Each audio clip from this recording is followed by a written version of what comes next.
नाम में क्या रखा है। आपने अक्सर लोगों को ये कहते सुना होगा, लेकिन ये जो सच्चा किस्सा मैं आपको बॉलीवुड का सुनाने जा रहा हूँ, इससे आपको यकीन हो जाएगा कि असल में नाम में ही बहुत कुछ रखा होता है।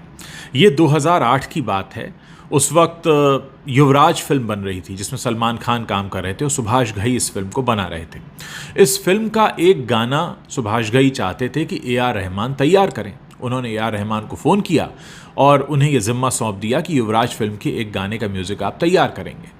काफ़ी दिन हो गए, म्यूज़िक तैयार नहीं हुआ, तो एक दिन सुभाष घई ने फ़ोन किया A.R. रहमान को। तो उन्होंने कहा कि देखिए, मैं लंदन में हूँ, चेन्नई के लिए निकल रहा हूँ और आपसे सुखविंदर सिंह के स्टूडियो में मिलता हूँ, वहीं पर आपको गाना मिल जाएगा।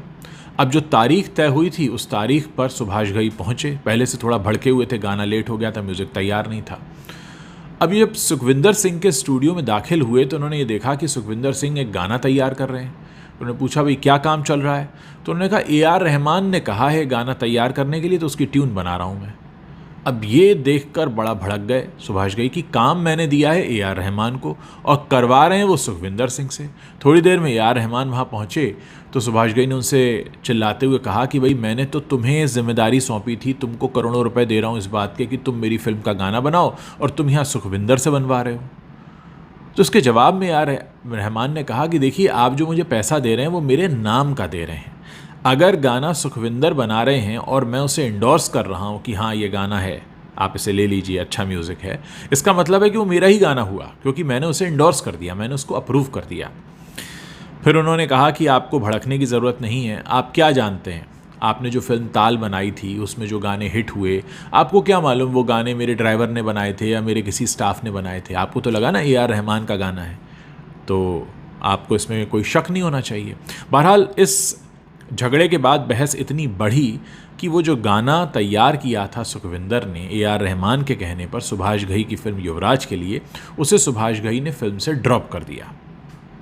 बाद में यही गाना स्लमडॉग मिलियनेयर में आपको सुनाई दिया जय हो के नाम से, और इस गाने ने ऑस्कर भी जीता।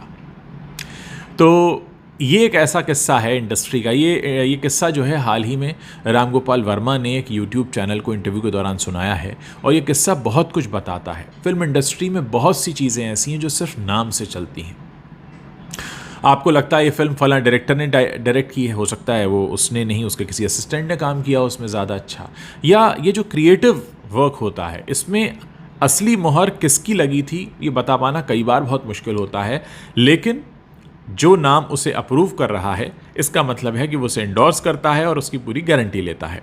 अब ये तो वो किस्सा है जो निकलकर सामने आ गया। इसके बारे में सुभाष घई ने भी कुछ दिनों पहले खुलकर बात की थी कि मेरी एक फिल्म से गाना ड्रॉप हुआ था, बाद में वो ऑस्कर्स में चला गया। लेकिन ऐसे कितने ही किस्से हुए होंगे बॉलीवुड की इंडस्ट्री में जहां सिर्फ नाम के लिए लोगों ने बहुत कुछ किया और नाम के लिए ही लोगों ने उसको मान भी लिया। और कई बार ऐसा भी होता है कि काम बहुत अच्छा होता है लेकिन उसमें क्योंकि नाम नहीं होता इसलिए लोग उसे नकार देते हैं। तो कहानी वही है कि फ़िल्म इंडस्ट्री एक ऐसी जगह है जहां नाम चलता है, इसलिए कम से कम फिल्म इंडस्ट्री के लिए कहना बहुत ज़रूरी है कि नाम में क्या रखा है ये इंडस्ट्री में के लिए सूटेबल नहीं है। यहाँ नाम से बहुत सारे काम हो जाते हैं। अब आप बताइए, आज जब आपको ये किस्सा पता चला है कि सुखविंदर ने वो गाना बनाया था सुभाष घई की फिल्म के लिए, चला गया वो स्लमडॉग मिलियनेयर में, कभी जब आप इस गाने को सुनते हैं तो क्या आपको कभी सपने में भी अंदाज़ा हुआ था इस बात का कि ये गाना असल में स्लमडॉग मिलियनेयर के लिए बना ही नहीं था, ये तो सुभाष घई की फिल्म के लिए बना था?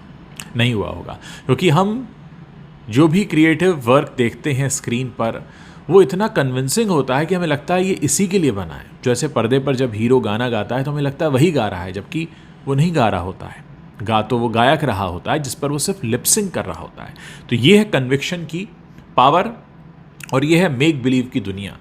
तो ये जो फिल्मी दुनिया है ये आपको कुछ चीज़ों का एहसास करा देती है, कुछ चीज़ों का विश्वास दिला देती है और आप उसे मानने लगते हैं। कुल मिलाकर आपको इस किस्से को सुनाने का मकसद सिर्फ इतना है कि आपके सामने जो पेश किया जाता है अक्सर वो वैसा नहीं होता जैसा कि आपको दिखाया जा रहा होता है।